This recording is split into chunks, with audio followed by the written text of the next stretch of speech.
ஓம் சாந்தி sister. குஷியா இருக்கீங்களா? ஆ குஷியா இருக்கோம் பிரதர். நீங்க குஷியா இருக்கிறீங்களா? டபுள் குஷியில இருக்கேன்.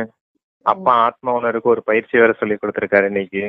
ம் என்ன பேச கடைசி நேரத்தின் நினைவுல இருக்காதீங்க.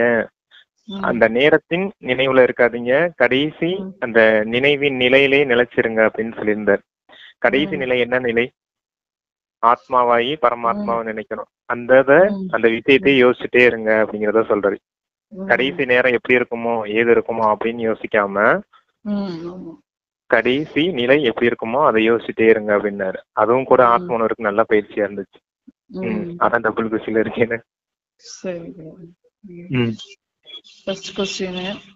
தந்தை தனது வீட்டில் 24/7/2024 முரளிக்கான கேள்வி பதில்கள். தந்தை தனது வீட்டிற்கு எந்த குழந்தைகளை வரவேற்பார் அப்படின்னு பாபா கேக்குறதுக்கு என்ன ஆன்சர்னா, எந்த குழந்தைகள் மிக நல்ல முறையில தந்தையின் வழிபடி நடக்கிறாங்களோ, வேறு யாரையுமே நினைவு செய்யாம இருக்கிறாங்களோ, தேகத்தின் அனைத்து சம்பந்தங்களிலிருந்தும் புத்தியை நீக்கி ஒரு தந்தையை நினைவு செய்கிறார்களோ, அப்படிப்பட்ட குழந்தைகளை தந்தை தனது வீட்டுக்கு வரவேற்பாராம். இப்பொழுது தந்தை தனது குழந்தைகளை மலர்களாக ஆக்குகிறார். பிறகு குழந்தைகளாகி நீங்க அதிக காலமாக தந்தையை அழைச்சிங்க அப்படின்னு பாபா சொல்றாரு. இப்பொழுது மீண்டும் தந்தையை வரவேற்கிறீர்கள். நான் உங்களை மலர்களாக ஆக்கி பிறகு சாந்தி தாமத்துல வரவேற்பேன் அப்படின்னு தந்தை சொல்றாரு. மீண்டும் நீங்கள் வரிசைப்படியாக சென்று விடுவீங்க. எவ்வளவு எளிதாக இருக்கிறது. இப்படிப்பட்ட தந்தை மறந்துவிடக் கூடாது. தந்தை மிகவும் இனிமையானவராக மற்றும் வெளிப்படையானவராக இருக்கிறார். ஒரு தந்தையை மட்டும்தான் நினைவு செய்யணும். விரிவாக புரிய வைத்தாலும் கடைசியில் அல்லாவே நினைவு செய்யுங்க, வேற யாரையும் நினைக்காதீங்க அப்படிங்கிறாங்க. ஆமா, தந்தை நினைவுல இருங்க அப்படின்றத சொல்றாரு. தந்தையே நினைக்கணும், அவர் கொடுக்கக்கூடிய ஸ்ரீமத்து படி நடக்கணும். கூடவே இந்த தேக தர்மங்கள் எல்லாத்தையுமே மறந்துட்டு பரமாத்மாவை நினைக்கணும். அதுதான் முக்கியம் அப்பா இன்னைக்கு சொல்லியிருக்காரு. கூடவே இந்த மலர்களா மாத்துறதுக்காக தந்தை வந்திருக்கேன். ஏன்னா நீங்க முற்களா மாறி போயிருக்கீங்க. உங்களை முள்ளுல இருந்து மலரா மாத்துறதுக்காக வந்திருக்கேன். நீங்க எப்ப மலரா மாறுவீங்களோ அப்ப தந்தை உங்களை வீட்டுக்கு அழைச்சிட்டு போயிடுவேன் அப்படிங்கிறார். சாந்தி தாமத்துல வரவேற்பேன் அப்படிங்கிறார் பாபா. ஆமா, மலர்களாக ஆக்கிட்டு. அதான் இதுல பாத்தீங்கன்னா தேகத்தையும் மறக்கணும், தேக சம்பந்தங்களையும் மறக்கிறவங்களதான் பாபா வரவேற்பு செய்வேன் அப்படிங்கிறாரு. ஆமா, எல்லாத்தையும் மறந்தாதான் பாபா நமக்கு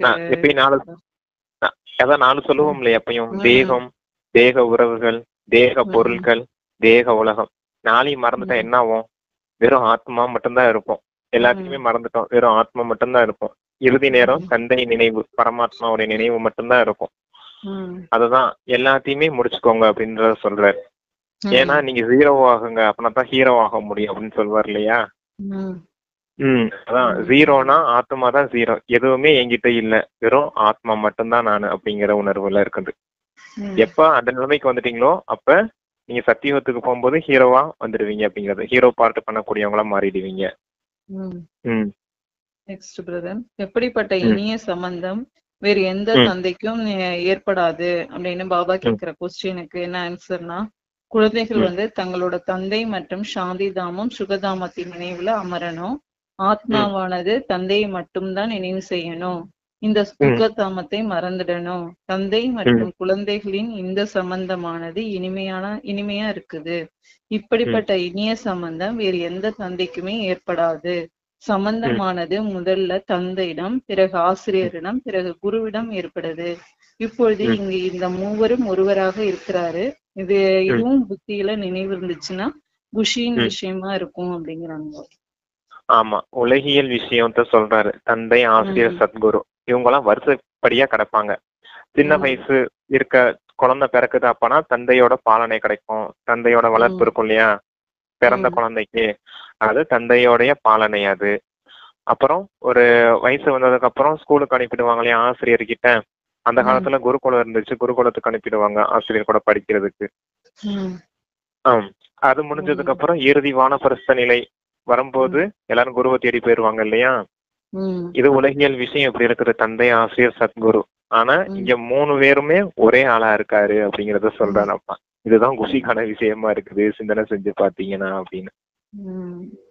இந்த சம்பந்தம் தான் இனிமையான சம்பந்தமும் கூட அப்படிங்கிறாங்க. ஆமா.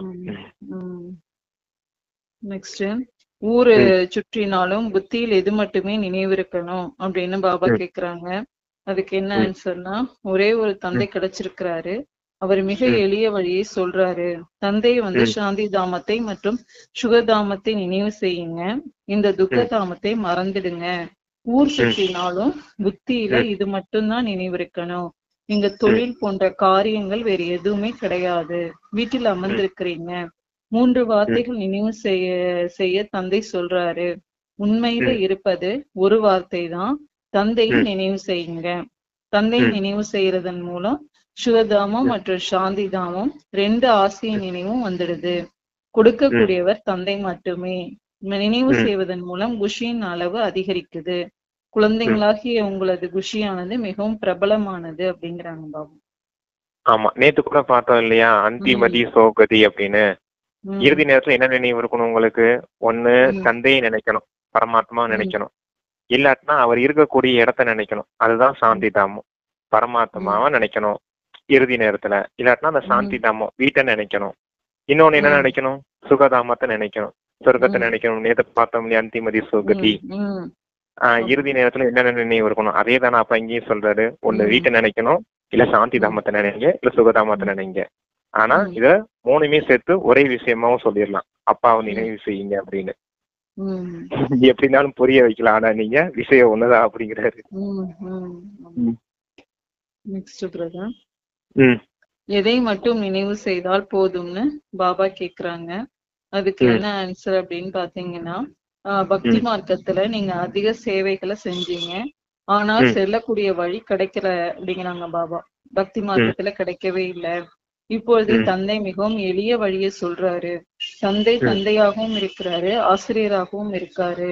உலகத்தின் முதல் இடை கடைசி ஞானத்தை சொல்றாரு. வேறு யாருமே புரிய வைக்க முடியாது என்பதை மட்டும் நினைவு செய்தால் போதும். இப்பொழுது வீட்டிற்கு செல்லணும். பிறகு முதலாக சத்தியுகத்துக்கு வருவீங்க. இந்த மோசமான சீச்சி உலகத்தில இருந்து இப்பொழுது செல்லணும். இங்கு அமர்ந்திருக்கலாம், ஆனால் இங்கிருந்து இப்பொழுது சென்று விட வேண்டும். தந்தையின் குஷி அடைகிறாரு அப்படிங்கிறாங்க. ஆமா, எல்லாரும் இப்ப வீட்டை பார்த்து கிளம்புங்க அப்படின்ட்டாரு. ஆமா, எல்லாரும் இப்ப சாந்தி தாமத்துக்கு போகணும். இது துக்க உலகமா இருக்குது. அதனால தந்தை இப்ப உங்களை சாந்தி தாமத்துக்கும் சுகதாமத்துக்கும் அழைச்சிட்டு போறேன் அப்படிங்கறத சொல்றாரு. ஏன்னா இங்க அளவற்ற துக்கம் ஆயிடுச்சு, பழைய வீடா மாறிடுச்சு. இப்ப நீங்க புதிய வீட்டுக்கு போகணும் அப்படின்னா இப்ப தந்தையை நினைவு செய்யுங்க, பாவ கர்மங்களை அழிங்க, உங்களுடைய தெய்வீக சம்ஸ்காரத்தை உருவாக்குங்க, அப்பதான் சுகதாமத்துக்கு போக முடியும் அப்படின்னு சொல்றாரு. எல்லாமே இந்த நினைவு யாத்திரையை பத்தியே சொல்லிக்கிட்டு இருக்காரு நீ ஃபுல்லா. ஏன்னா வந்து மோசமான உலகமா இருக்கு, இங்க இருந்திருந்தாலும் நீங்க வந்து அங்கதான் இருக்கணும் அப்படிங்கிறாங்க பாபா. நீங்க இந்த உலகத்துல இருந்தாலும் இந்த உலகத்தை மறந்துட்டு நீங்க இது அங்க அப்பாவை மட்டும்தான் நினைச்சிட்டு இருக்கணும் அப்படிங்கிறாங்க. ஆமா, எதுக்காக அப்படின்னா பிராமணர்களுடைய தொழிலே என்னதுன்னா, ஒண்ணு நினைவு செய்யறது, இன்னொன்னு சேவை செய்யறது. நினைவு மற்றும் சேவை. ஒண்ணு தந்தையை நினைவு செஞ்சுட்டே இருக்கணும், இல்ல மற்றவங்களுக்கு இதை எப்படி செய்யறது, இந்த நினைவு எப்படி செய்யறது, இந்த ஞானம் எப்படி படிக்கிறது, ஞானத்தை எப்படி தாரணை பண்றதுன்னு சொல்லி கொடுக்குற சேவையை செய்யணும் அப்படிங்கிறத சொல்றாரு. 2மே பிராமணர்களுடைய தொழில். ஒண்ணு அமைதியில இருக்கணும், நினைவுல இருந்தா அமைதியில இருக்கணும், சேவையில இருந்தா குஷியில இருப்போம். அமைதி, மகிழ்ச்சி, நினைவு, சேவை 2மே 2 குணத்தையும் குறிக்குது. நமக்கு என்ன தேவைப்படுது? ஒண்ணு சாந்தி தேவைப்படுது, இன்னொன்னு சுகம் தேவைப்படுது. 2மே அந்த நினைவுலையும் கிடைக்குது, சேவையிலையும் கிடைக்குது. அதான் அப்பா அப்படி சொல்லுவார். நெக்ஸ்ட் பிரதர், நிச்சய புத்தி உடையவர்கள் எந்த மாலையில வருவாங்க அப்படின்னு பாபா கேக்குறாங்க. அதுக்கு என்ன ஆன்சர்னா, நீங்க பல பிறப்புகள்ல ஒரு நாயகனுக்கு நாயகிகளாக இருக்கிறீங்க. பாபா நீங்கள் வந்து விட்டால் நாங்கள் உங்களுடையவர்களாக இருப்போம் என்று நீங்க பாடி வந்தீங்க. இப்ப அவர் வந்திருக்கிறாருன்னா ஒருவருடையவராக ஆகணும் இல்லையா? நிச்சய புத்தி உள்ளவர்கள் வெற்றி அடைகிறாங்க. ராவணனின் மீது வெற்றி அடைவீங்க. பிறகு ராமராஜ்யத்திற்கு வரணும். கல்பமாக நீங்க ராவணனின் மீது வெற்றி அடைஞ்சிருக்கிறீங்க, பிராமணனாக ஆகின்றீர்கள். மேலும் ராவணனின் மீது வெற்றி அடைகிறீங்க, ராமராஜ்யத்தின் மீது உங்களுக்கு உரிமை இருக்குது, தந்தையே அதை தெரிஞ்சிருக்கிறீங்க, ராமராஜ்யத்தின் உரிமை கிடைச்சிடுது. மற்றபடி உயர்ந்த பதவி அடைவதற்கு முயற்சி செய்யணும், வெற்றி மாலையில வரணும், வெற்றி மாலை பெரியதாக இருக்குது அப்படிங்கிறாங்க பாபா. ஆமா, இதை எப்படி சொல்லுவாரு அப்பா அப்படின்னா, வெற்றி உங்களுடைய பிறப்புரிமையா இருக்கு, வெற்றி உங்களுடைய கழுத்து மாலையா இருக்கு, நீங்க கல்பா வெற்றியாளர், இந்த நினைவு இருக்குதா அப்படின்னு கேட்பாரு உயர்த்தவணியில. அதேதான் அப்பா இங்கேயும் சொல்றாரு.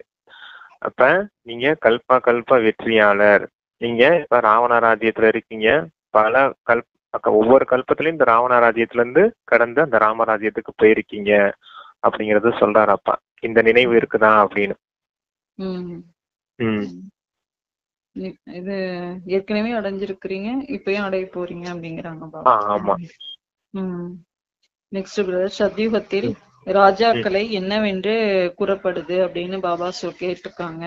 அதுக்கு என்ன ஆன்சர்னா, ராஜா ஆகின்ற பொழுது அனைத்துமே கிடைக்கும், தாசதாசிகள் அனைவருமே வரிசை கிரமமாக தான் உருவாக்குறாங்க, அனைவருமே ஒரே மாதிரியாக இருக்கிறதெல்லாம் கிடையாது, சிலர் மிக நெருக்கத்துல இருப்பாங்க, ராஜா ராணி எதை சாப்பிடுறாங்களோ, பண்டாராவுல எது சமைக்கப்படுதோ அவை அனைத்துமே தாசதாசிகளுக்கும் கிடைக்கும், அதனையே 36 வகையான உணவுன்னு சொல்லப்படுது. ராஜாக்களை பதம்பதி என்றும் சொல்லப்படுவாங்க, பிரஜைகளை பதம்பதினு சொல்லப்படுவது கிடையாது, அங்கு செல்வத்துல எந்த குறையும் இருக்காது. ஆனால் இந்த அடையாளம் தேவதைகளுக்கு இருக்கின்றன, எந்த அளவிற்கு நினைவு செய்கின்றீர்களோ அந்த அளவுக்கு சூரிய வம்சத்துக்கு வருவீங்க, புது உலகிற்கு வர வேண்டும் இல்லையா, மகாராஜா மகாராணியாக ஆக வேண்டும், நரனிலிருந்து நாராயணன் ஆவதற்கான ஞானத்தை தந்தை சொல்றாரு, இதனையே ராஜயோகம் அப்படின்னு சொல்லப்படுது அப்படின்றாங்க. ஆமா, இப்ப ராஜா ராணி ஆனீங்கன்னா நல்ல உயர்ந்த பதவியில இருப்பீங்க, அதுவும் நல்லா புருஷார்த்தம் பண்ணீங்கன்னா அந்த நிலையை அடைவீங்க, புருஷார்த்தம் சரியா பண்ணலைன்னா தாசதாசியா மாறுவீங்க. ஆனா செல்வத்துக்கு எந்த குறையும் இருக்காது, ராஜா ராணி என்ன சாப்பிடுறாங்களோ அவங்க அதேதான் தாசதாசிகளும் சாப்பிடுவாங்க. வித்தியாசம் இருக்குது, 36 வகை உணவு தான், சாப்பாடெல்லாம் நல்ல சாப்பாடு தான். ஆனா முதல் பந்தி யாருக்கு வைப்பாங்க? சுட சுட சாப்பாடு அவருக்கு வைப்பாங்க. தாசதாசியருக்கு ஆறி போன சாப்பாடுல வைப்பாங்க. ஆறி போன சாப்பாடு வைப்பாங்க. அப்ப டேஸ்ட் கம்மியாயிடும் இல்லையா, சுடா சாப்பாடு டேஸ்டா இருக்கும். அப்ப இதுலயும் வித்தியாசம் தெரியுது இல்லையா நமக்கு, ராஜா ராணினா எவ்வளவு உயர்ந்தவங்க, தாசதாசினா அதுக்கேத்த மாதிரி.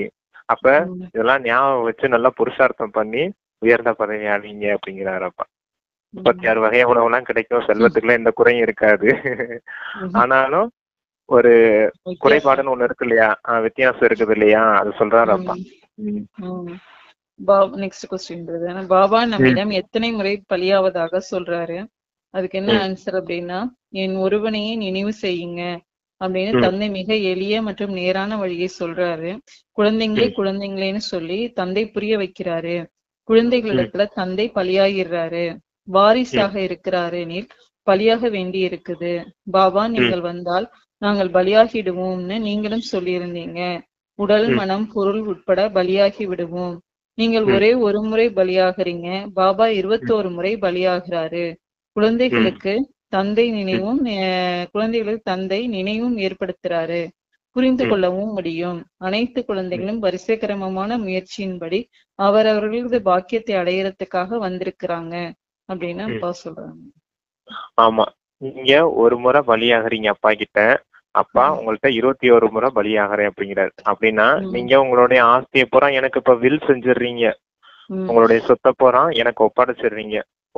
நீங்க என்கிட்ட ஒப்படைச்ச விஷயத்த நான் உங்களுக்கு 21 பிறவிக்கு ரிட்டர்ன் கொடுக்குறேன் அப்படிங்கறதுதான் விஷயம். அது நம்ம இப்போ ஒரு பிறவிக்கு அப்பாவை வாரிசை எடுத்துக்கிறோம் அப்படின்னா அவரை நம்ம மகனா வாங்கிக்கிறோம், மகனா எடுத்துக்கிறோம். மகனுக்காக இங்க குழந்தைங்க எல்லாம் இருக்காங்க, அம்மா அப்பால என்ன செய்வாங்க, தன்னுடைய உடலை அர்ப்பணிச்சிருவாங்க, உழைப்பு கொடுத்துதானே அவங்கள பிள்ளைங்களை வளர்ப்பாங்க.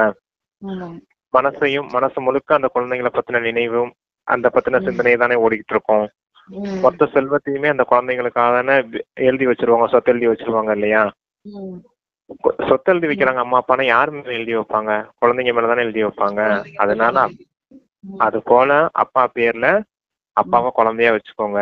இப்ப உங்களுடைய சொத்தை பூரா அப்பா கிட்ட கொடுத்துருங்க அப்படிங்கிறத சொல்றாரு. சொல்லிட்டு நீங்க கிறிஸ்தியா இருங்க. நீங்க இந்த மாதிரி கிறிஸ்திங்கிற உணர்வுல இருந்தீங்கன்னா உங்களுக்கு 21 முறை 21 பிறவிக்கு அப்பா உங்களுக்கு ஆஸ்தியை கொடுப்பேன் அப்படிங்கறத சொல்றாரு. இப்ப இருக்கிறது நம்ம கிட்ட ஒண்ணும் கிடையாது. இருக்கிறது பூரா ராவணனுடைய பொருள், ராவணனுடைய ஆஸ்தி தான் கிடக்கு நம்மகிட்ட. அதத்தான் கொடுக்க சொல்றாரு. எதுக்காக அப்படின்னா அதுவும் நம்மளுடைய நன்மைக்காக தான். இப்ப நம்ம ஒப்படைச்சிரும் உடல், மனம், பணம் மூணையும். அதான் உடல், பொருள், ஆவின்னு சொல்லுவாங்க இல்லையா, அது சொல்றாரு அப்பா. இப்ப ஒப்படைச்சிருங்க, அப்பா நான் உங்களுக்கு 21 முறை 21 பிறவிக்கு திருப்பி தாரேன் அப்படிங்கறத சொல்றாங்க. இப்ப இது என்ன சம்பந்தம்? மகன். ஆமா, அவர் தான் நமக்கு மகன் இப்ப இந்த சம்பந்தத்துல. அனைத்திற்கும் ஆதாரம் எதில் இருப்பதாக பாபா சொல்றாரு. எதுக்கு என்ன ஆன்சர்னா, இனிய குழந்தைங்களே, உலக ராஜ்யம் என்பது எனது பரிசா இருக்குது. இப்ப நீங்க எவ்வளவு முயற்சி செய்ய வேணுமோ அவ்வளவு செய்து கொள்ளுங்க. எந்த அளவுக்கு முயற்சி செய்யறீங்களோ அந்த அளவுக்கு உயர்ந்த பதவி அடைவீங்க. முதல் நம்பரில் இருந்து கடைசி நம்பர்ல இருக்கின்றாரு. மீண்டும் முதல் நம்பருக்கு கண்டிப்பா செல்லுவாரு. அனைத்திற்கும் ஆதாரம் முயற்சியில் தான் இருக்குது. குழந்தைங்களை வீட்டுக்கு அழைத்து செல்வதற்காக தந்தை வந்திருக்கிறாரு. இப்பொழுது தன்னை ஆத்மானு உணர்ந்து தந்தையை நினைவு செஞ்சீங்கன்னா பாவம் நீங்கி கொண்டே செல்லும் அப்படிங்கிறாங்க பாபா. ஆமா, ஃபர்ஸ்ட்ல இருக்கவங்க லாஸ்டும் போயிடுவாங்க, லாஸ்ட்ல இருக்கவங்க ஃபர்ஸ்டும் வந்துருவாங்க. எல்லாமே முயற்சியின் ஆதாரத்துலதான் இருக்கு. தந்தையை நினைவு செய்யுங்க, அதன் மூலமா தான் இந்த முயற்சியின் தீவிரம் அதிகமாகும் அப்படிங்கறத சொல்றாங்க அப்பா. ஆமா, என்ன இப்ப இன்னும் மாலையெல்லாம் உருவாக்கப்படல அப்படின்னு தானே பாபா சொல்றாங்க. எல்லாம் வந்து கொடுத்துட்டு இருக்கிறேன், சில சமயம் மாலை வந்து கட் ஆயிடுதுங்கிறாரு பாபா. அந்த மாதிரி கட்டிட்டு இருக்கும்போதே ஒன்னொன்னா கலந்துகிட்டு போயிருது. அதனால நம்ம இப்ப எவ்வளவு முயற்சி செய்யறோமோ அந்த அளவுக்கு நம்ம பதவி அடைய முடியும் பாபா சொல்றோம். நெக்ஸ்ட், எதன் காரணத்தினால நாம் தலைகீழாக தொங்கிக் கொண்டிருக்கிறோம் அப்படின்னு பாபா கேக்குறாங்க. அதுக்கு என்ன ஆன்சர்னா, காம நெருப்பு இது, அது காம நெருப்பு, இது யோக நெருப்பா இருக்குது. காம நெருப்புல நீங்கள் எரிந்து எரிந்து கருப்பாயிட்டீங்க, முற்றிலும் சாம்பல் ஆயிட்டீங்க. இப்ப நான் வந்து உங்களை விழிப்படைய செய்கிறேன். தமோ பிரதானத்திலிருந்து சதோ பிரதானம் ஆவதற்கான யுக்தியை சொல்றேன். மிகவும் எளிதா இருக்குது. நான் ஆத்மா. இவ்வளவு காலம் தேக அபிமானத்துல இருந்த காரணத்தினால நீங்கள் தலைகீழாக தொங்கிக் கொண்டிருந்தீங்க. இப்பொழுது ஆத்மா அபிமானியாக ஆகி தந்தையை நினைவு செய்யுங்க. வீட்டுக்கு செல்லணும், தந்தை அழைத்து செல்றதுக்காக தான் வந்திருக்காரு. நீங்க அழைப்பு கொடுத்தீங்க, தந்தை வந்திருக்காரு. அனைத்து ஆத்மாக்களையும் தூய்மை இல்லாத நிலையிலிருந்து தூய்மையாக்கி வழிகாட்டியாக இருந்து அழைத்துட்டு போவாரு. ஆத்மாக்கள் தான் யாத்திரை செல்லணும் அப்படிங்கிறாங்க. ஆமா, தலைகளா தொங்குறது என்ன தொங்கும் அப்படி? வவ்வால் தொங்குறது. வவ்வால் தான் தேக அபிமானத்துல இப்படி வவ்வால் மாதிரி தலைகளா தொங்கிட்டு இருந்திருக்கீங்க.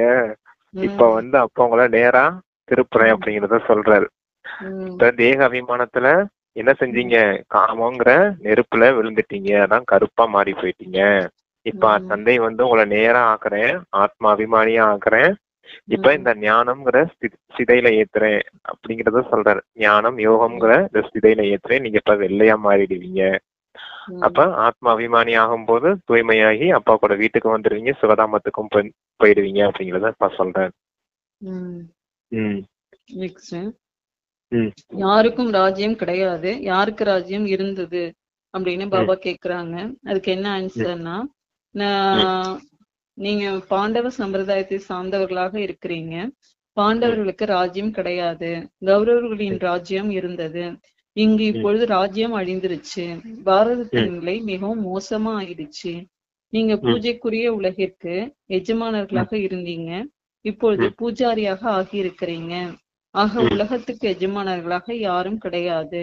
உலகிற்கு எஜமானர்களாக தேவி தேவதைகள் மட்டுமே ஆகுறாங்க அப்படிங்கிறாங்க. ஆமா, உலகத்திற்கு எஜமானர்கள் யாருன்னா இந்த தேவி தேவதைகள் தான். அப்ப இந்த பாவ உலகத்துக்கு யார் எஜமானர்கள்னா, இங்க பாவ உலகத்துக்குன்னா எஜமானர்கள்லாம் யாரும் கிடையாது அப்படிங்கறத சொல்றாரு. ஏன்னா எல்லாருக்குள்ளயும் 5 விகாரங்கிற ராவணன் இருக்கான். அதனாலதான் இது மொத்தமா பாவ உலகமா இருக்குது. அப்ப உலகத்துக்கு எஜமானர்கள்னு யார சொல்ல முடியும் அப்படின்னா தேவதைகளை தான் சொல்ல முடியும் அப்படிங்கிறது சொல்றாரு. பூஜைக்குரியவர்களா இருந்தீங்க, ஏன்னா அந்த தேவதைகளா வாழ்ந்தோம் இல்லையா? அப்ப எல்லாரும் வணங்கத்தக்க கூடிய மரியாதை புருஷோத்தமர்களா வணங்குதலுக்கும் போற்றுதலுக்கும் உரியவங்களா இருந்தோம். இப்ப எப்படி ஆயிட்டோம் அப்படின்னா பூஜாரிகளா மாறி போயிட்டோம். தூய்மையை இழந்ததுனால மொத்தமாவே வேண்டக்கூடியவங்களா மாறி போயிட்டோம்ன்றாங்க அப்பா. ஏன்னா பூஜைக்குரியவர்கள் வள்ளல் கொடுக்கக்கூடியவங்க எல்லாத்தையும். இப்ப பூஜாரிகள் எல்லாருமே வேண்டக்கூடியவங்களா போயிட்டோம். தானம் பண்ணுங்க, தர்மம் பண்ணுங்க, அந்த மாதிரி அப்பா கிட்ட ஓனா கேட்டுட்டு இருந்திருக்கோம் இல்லையா? எனக்கு அது செய்யுங்க, இது செய்யுங்க அப்படின்னு வேண்டிக்கிட்டே வந்திருக்கோம் இல்லையா? அது சொல்றாரு அப்பா. நெக்ஸ்ட் பிரதர், மனிதர்களிடம் அமைதியை பற்றி பாபா எப்படி கேட்க சொல்றாரு அப்படின்னு என்ன கொஸ்டினுக்கு ஆன்சர் என்னன்னா, உலகத்துல அமைதி ஏற்படணும்னு மனிதர்கள் சொல்றாங்க. உலக அமைதின்னு நீங்க குறிப்பிடுறீங்க. நீங்க உலகில் அமைதி எப்பொழுது நிலவியதுன்னு கேளுங்க.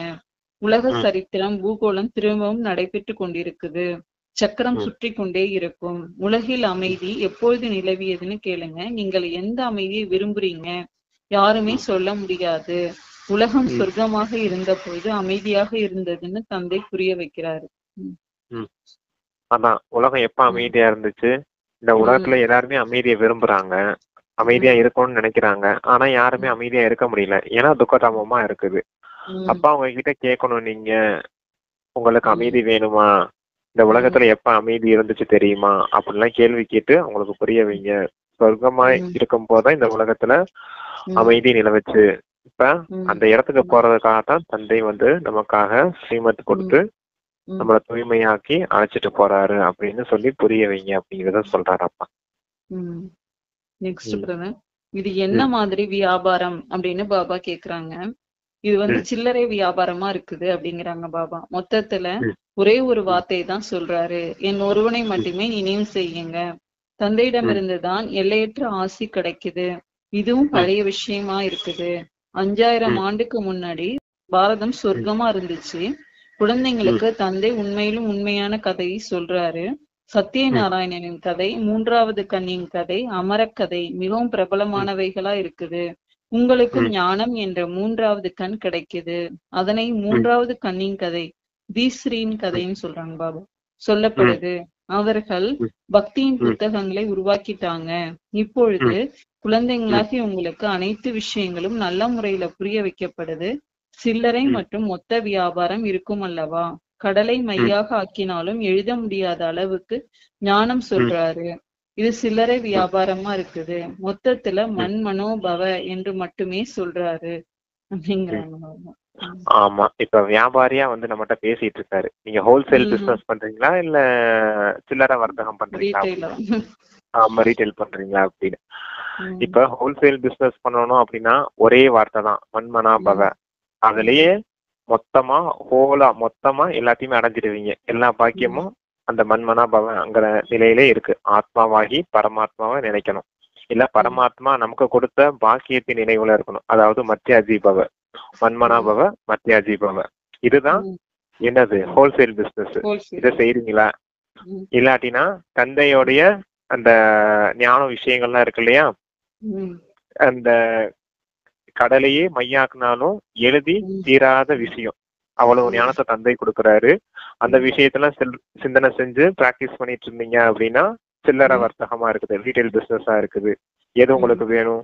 எல்லாமே வியாபாரம் தான். அப்ப எது வேணுமோ நீங்க எடுத்துக்கங்க அப்படிங்கறத சொல்றேன். வியாபாரியா பேசிட்டு இருக்காரு.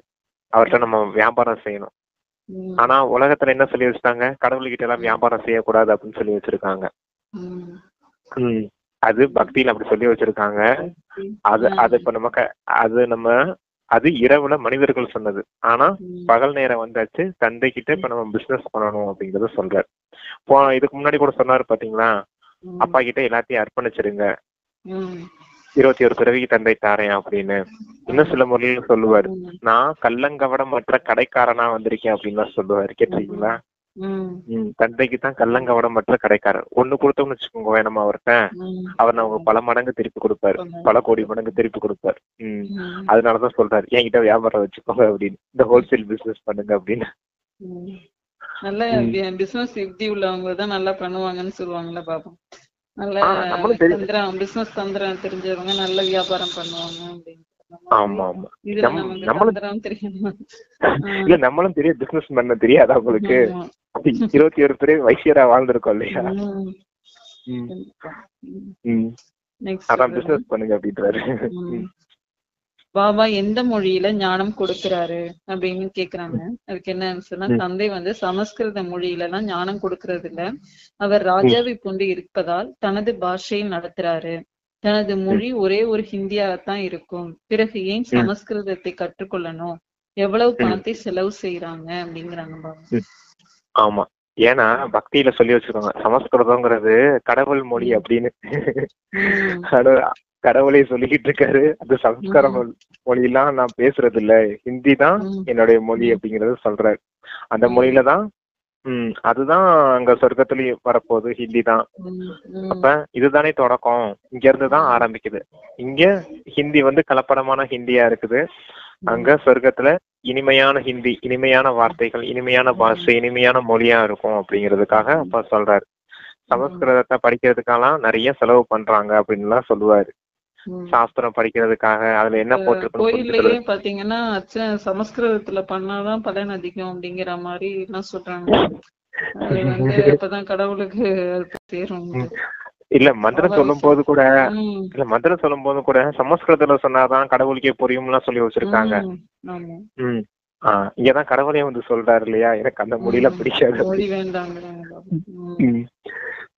அதான் ஹிந்தில மட்டும் ஒரே சைச்சிட்டு பக்தி மார்க்கத்துல உட்கார்ந்துதான் இருக்காரு.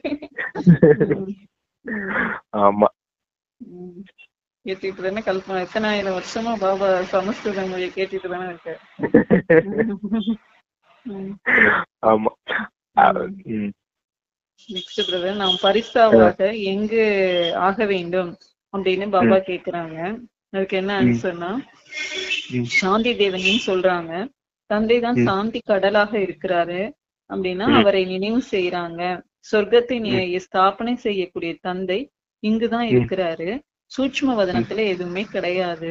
இது சாட்சாத்காரத்திற்கான விஷயமா இருக்குது. இவ்வாறு பரிசாவாக ஆகணும். ஆக வேண்டியது இங்குதான். பரிசாவாக ஆகி பிறகு வீட்டுக்கு செல்லணும். ராஜ்யத்திற்கான ஆஸ்தி தந்தையிடமிருந்துதான் கிடைக்குது. அமைதி மற்றும் சுகம் 2 ஆஸ்திகளுமே கிடைக்குது. தந்தையை தவிர வேறு யாரையும் கடல்னு சொல்ல முடியாது. ஞான கடலான தந்தை ஒருவரே அனைவருக்கும் சத்கதி கொடுக்க முடியும் அப்படிங்கிறாங்க.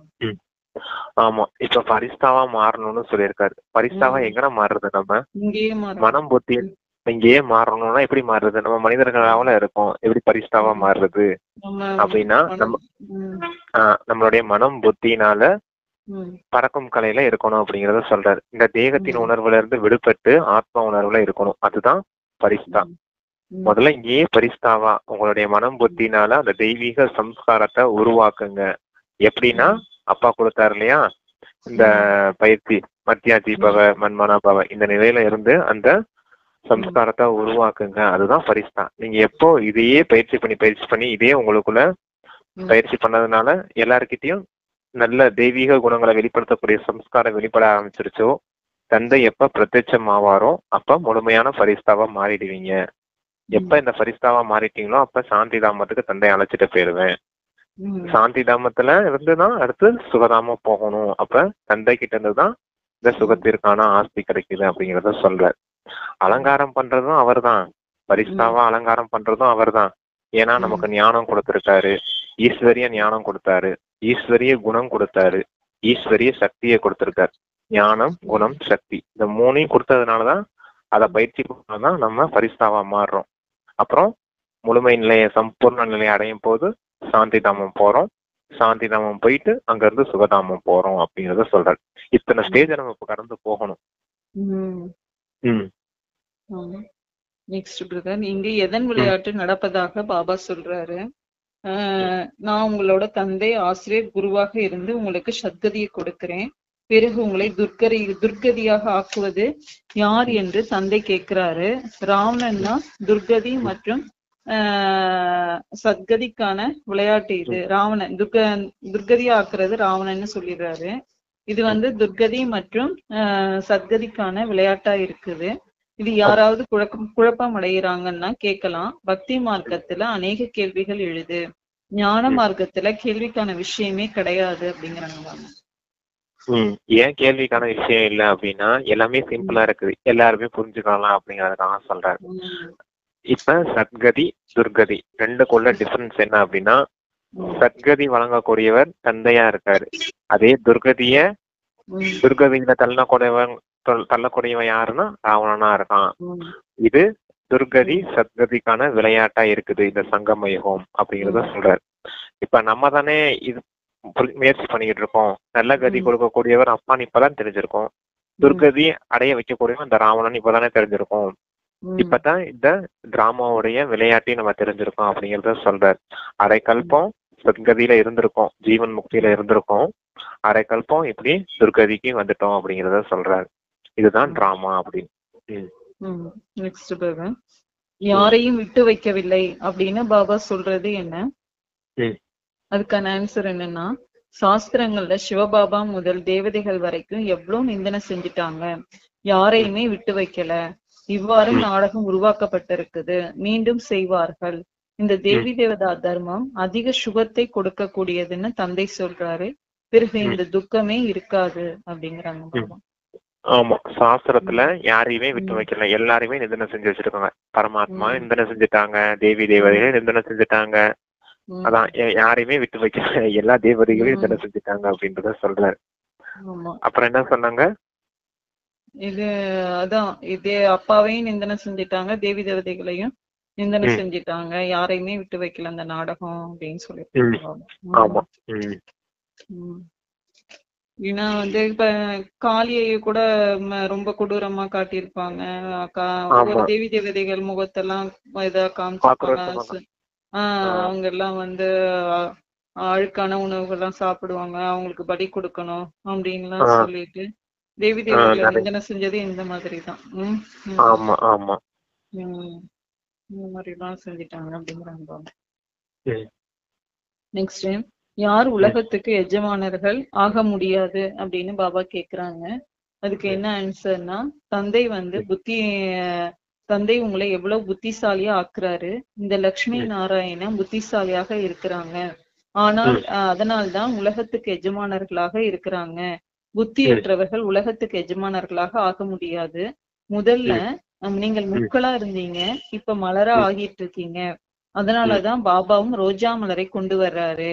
இவ்வாறு மலராக ஆகணும், தான் வந்து மலர்கள் நிறைந்த தோட்டத்தை உருவாக்குறாரு. பிறகு ராவணன் முட்கள் நிறைந்த காடாக ஆக்குவதற்காக வர்றான். எவ்வளவு தெளிவாக இருக்குது, இவை அனைத்துமே சிந்தித்து பார்க்கணும் அப்படிங்கிறாங்க. ஆமா, இப்ப முற்களை எல்லாம் மலரா மாத்துறதுக்காக வந்திருக்கேன் அப்படிங்கிறாரு, தோட்டக்காரனா வந்திருக்கேன் அப்படிங்கிறாரு. ஏன்னா மலர் தோட்டத்தை ஆக்குறதுக்கு தான் வந்திருக்கேன் அப்படிங்கறத சொல்றாரு. அதான் தோட்டக்காரன்ற சம்பந்தத்துல ஒரு தடவை பார்த்தோம் இல்லையா, முற்களா மாத்துறது யாரு உங்களை அப்படின்னா ராவணன் உங்களை அரை கல்பமா முற்களா மாத்தி வச்சிருக்கான். இப்ப தந்தை வந்து உங்களை முள்ளிலிருந்து மலரா மாத்துறேன் அப்படிங்கறத சொல்றாரு.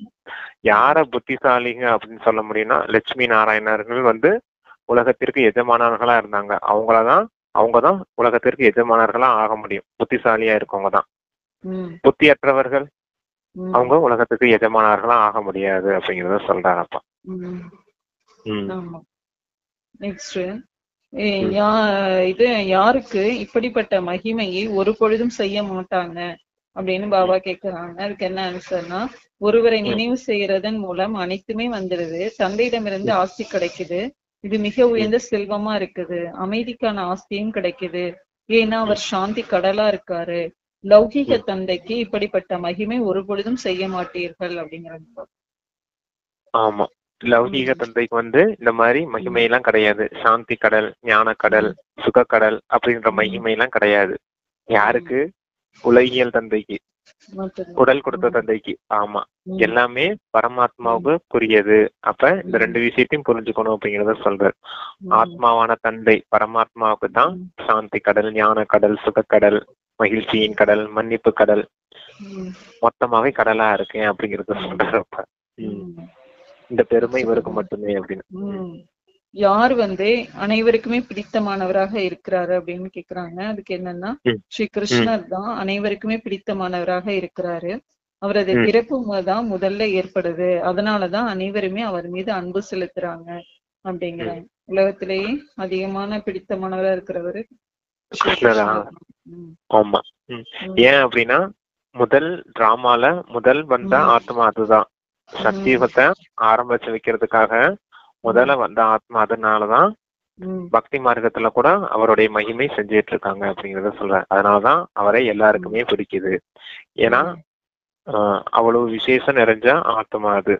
தெய்வீக ம், குணங்களை முழுமையா தாரணை செஞ்சார் இல்லையா பிரம்மா பாப்பா இங்க. ம், ஃபர்ஸ்ட் நம்பர்ல பாஸ் பண்ணி ஃபர்ஸ்ட் கிளாஸ்ல பாஸ் பண்ணாங்க இல்லையா, அதனுடைய ம், பெருமையினால அவர் முதல் ம், பிறவிக்கு அந்த ம், ஆத்மா கிருஷ்ணரா ஜென்மம் இருக்குது. அதனாலதான் எல்லாருக்குமே அவரை பிடிக்குது அப்படிங்கிறாங்க. ஆமா. ம், நெக்ஸ்ட் பிரதர், எந்த ம், வியாபாரியாக ஆவது மிகச் சிலரே அப்படின்னு பாபா கேக்குறாங்க. அது கேட்ட ம், என்ன ஆன்சர்னா, வீட்டின் முழு விஷயங்களையும் தந்தை குழந்தைங்களுக்கு கொடுக்கறாரு. ம், தந்தையும் பக்கா வியாபாரியா இருக்காரு. ம், மிகச்சிலரே இப்படிப்பட்ட வியாபாரம் செய்ய முடியும். மொத்த ம், வியாபாரியாக ஆவது மிகச்சிலர் தான். நீங்கள் ம், மொத்த வியாபாரிகள் அல்லவா? தந்தையை நினைவு ம், செய்து கொண்டே இருக்கிறீங்க. சிலர் ம், சில்லறையாக வியாபாரம் செய்து பிறகு மறந்துடுறாங்க. ம், நிரந்தரமாக நினைவு செய்து கொண்டே இருங்க அப்படின்னு தந்தை ம், சொல்றாரு. ஆஸ்தி ம். கிடைத்து விட்டால் பிறகு நினைவு செய்ய வேண்டிய அவசியம் இருக்காது அப்படிங்கிறாங்க. ஆமா. இப்ப உம் ஆஸ்தி உங்களுக்கு கிடைச்சிச்சு, சத்தியவத்துக்கு போயிட்டீங்கன்னா அங்க நினைவு செய்ய வேண்டிய அவசியம் எல்லாம் இருக்காது அப்படிங்கறத சொல்றாரு. அப்ப உம் இங்கதான் நீங்க வியாபாரம் செய்யணும், நினைவுல உம் இருந்து முழு ஹோல்சேல் உம் பிசினஸ் செய்யுங்க அப்படிங்கறத சொல்றாரு. உம் சில்லறை வர்த்தகம் சிலர் செய்யறாங்க, உம் செய்யறாங்க, செஞ்சுட்டே உம் இருக்காங்க. அப்புறம் கொஞ்ச நாள் உம் போக போக அவங்களே மறைஞ்சு போயிடுறாங்க அப்படிங்கறத சொல்றாரு. தந்தையை உம் விட்டுட்டே போயிடுறாங்க. அதனால தந்தையை நிரந்தரமா நினைவு செய்யுங்க, ஞான சிந்தனை உம் செஞ்சுக்கிட்டே இருங்க. ஞான உம் சிந்தனையின் மூலமா தந்தை கிட்ட புத்தி இணைச்சுக்கிட்டே இருங்க அப்படிங்கறத சொல்றாரு. உம் இதுதான் மொத்த வியாபாரமா இருக்கு அப்படின்றத சொல்றாரு. அப்ப நீங்க நல்லா வியாபாரம் செய்யணும் இல்லையா அந்த சங்கம யுகத்துல அப்படின்றாங்க. உம் நெக்ஸ்ட், ம், எதை ஒரு பொழுதும் மாற்ற முடியாது அப்படின்னு பாபா கேக்குறாங்க. அதுக்கு என்ன ம், ஆன்சர்னா, லௌகீக சம்பந்தங்கள்ல தந்தைக்கு வயதாகி விட்டதால் சில ம், குழந்தைகள் கடைசி வரைக்கும் உதவியாளர்களாக இருக்கிறாங்க. சிலர் ம், சொத்தை அடைந்து விட்டால் பிறகு அழித்துறாங்க. பாபா ம், அனைத்து விஷயங்களிலும் அனுபவியா இருக்கிறாரு. அதனாலதான் தந்தை இவரையும் தனது ரதமாக ஆக்கியிருக்காரு. ஏழை ம், செல்வந்தன் போன்ற அனைத்திலும் அனுபவியா இருக்காரு. ம், நாடகப்படி இவர் ஒருவர் மட்டுமே ரதமா இருக்காரு. இதனை ஒரு ம். பொழுதும் மாற்ற முடியாது. நாடகம் உருவாக்கப்பட்டிருக்குது.